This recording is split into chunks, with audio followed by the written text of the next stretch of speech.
Puerto Rico in March and April of 1995 felt primed for panic.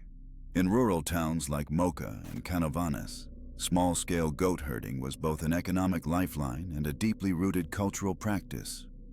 Families depended on cabras, goats, for milk, income, and tradition. Decades of Caribbean folklore about mysterious nocturnal predators had people on edge. Then, carcasses began turning up. Dozens of goats found drained, punctured, and surgically mutilated. The first people to notice and investigate were practical and local: the farmers who tended the herds, the veterinarians called to examine the bloody bodies, and local media. Newspapers like El Vocero and El Nuevo Dia, along with radio stations, published grisly, detailed reports that quickly spread alarm through the communities. In March and April 1995, small farms in the Puerto Rican municipalities of Moca and Canovanas began finding the first wave of carcasses. Dozens of goats were discovered drained of blood, their throats marked by precise puncture wounds. Some bodies had been surgically mutilated, with flesh sliced away and organs removed, leaving gaping necrotic holes and dark, congealed entrails. Local veterinarians who examined the animals described severe exsanguination and unusually clean incisions that resisted easy explanation. Their reports reached the newspapers El Vocero and El Nuevo Dia, and within days reporters began calling the mystery El Chupacabra. Maybe clicking subscribe would have scared it off. Farmers reacted immediately. Neighbors organized armed vigilante patrols. Owners filed formal reports with the Policía de Puerto Rico, and pens were fortified with barbed wire, guard dogs, and round-the-clock watches. Fear hardened into urgency as word spread beyond Moca and Canovanas, igniting alarm across the island. National and international media seized the story in late March and April 1995.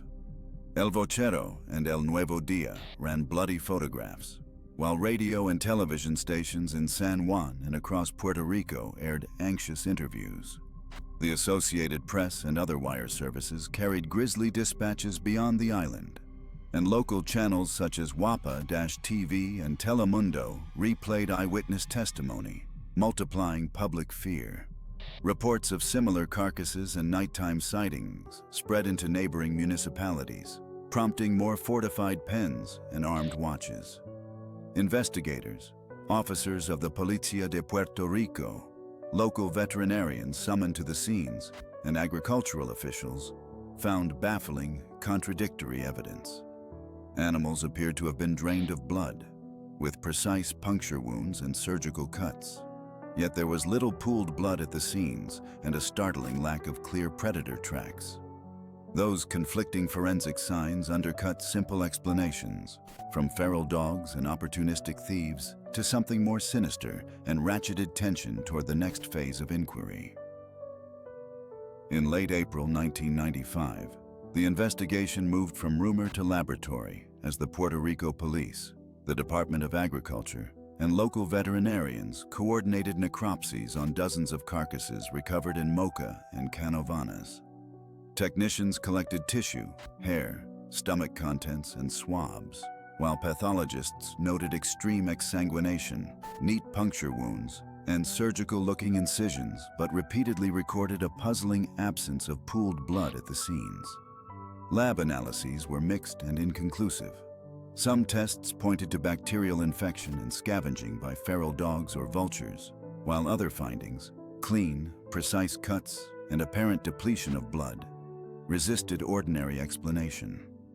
A grisly April 1995 photograph in El Vocero, showing a gutted goat with dark congealed entrails and neat puncture marks, became the focal image for believers and skeptics and spread via wire services. Under mounting public pressure, officials urged calm and promised more tests, while scientists, veterinarians, and farmers squared off in radio debates and town meetings, widening the rift and pushing the story toward its climax. In April 1995, after El Vocero published a photograph of a gutted goat and wire services like the AP relayed grisly reports, the label El Chupacabra jumped from island headlines into US and Latin American papers, anchoring a wider horror narrative. Officials, the Policía de Puerto Rico, the Puerto Rico Department of Agriculture, and local veterinarians offered competing, inconclusive explanations. Feral dogs, scavengers, bacterial infection, or an unknown predator.